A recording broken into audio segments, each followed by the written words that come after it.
Hello, xin chào tất cả mọi người đến với kênh của mình. Thì trên tay mình đây chính là một chiếc máy bơm nước mini. Và đầu video mình đã test thử cho mọi người xem rồi. Thì chiếc máy bơm nước mini này có hai đầu để phun nước. Đó.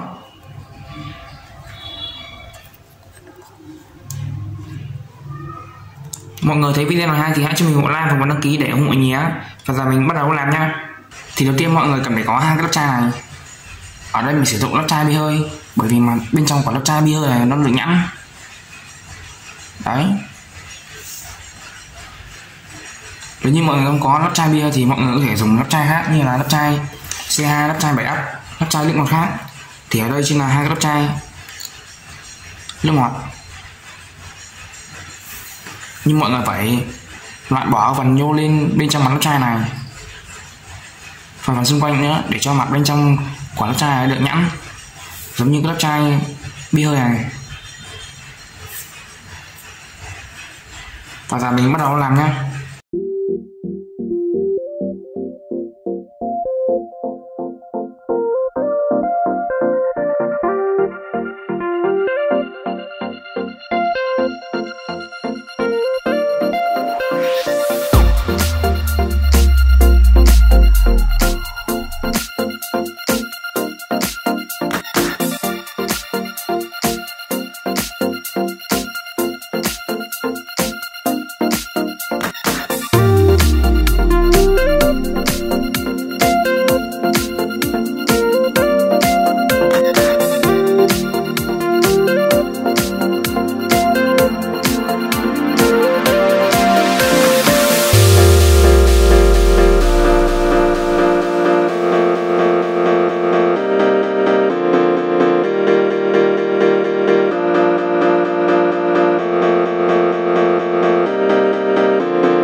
Sau đó mình sẽ làm thêm hai cái vòng tròn nhỏ hơn hai cái vòng tròn này một tí.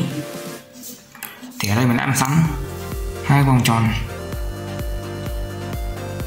đó, nhỏ hơn hai vòng tròn này một tí, để mình làm cái bánh bơm nước cho nó.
Có chút vấn đề về cái máy bơm này rồi.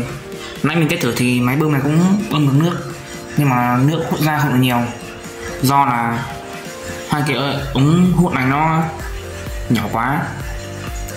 Đấy, khi máy bơm nó bơm thì nó sẽ hút nước từ cái ống này. Đấy, và nước này sẽ ra đây, nhưng mà do cái ống này nó nhỏ quá, thành ra là không khí nó không được vào nhiều, mới nên nước không ra nhiều. Rồi mình sẽ thay bằng cái ống hút này. Ống hút này nó to hơn, mình sẽ chia đôi ra, mỗi bên một cái.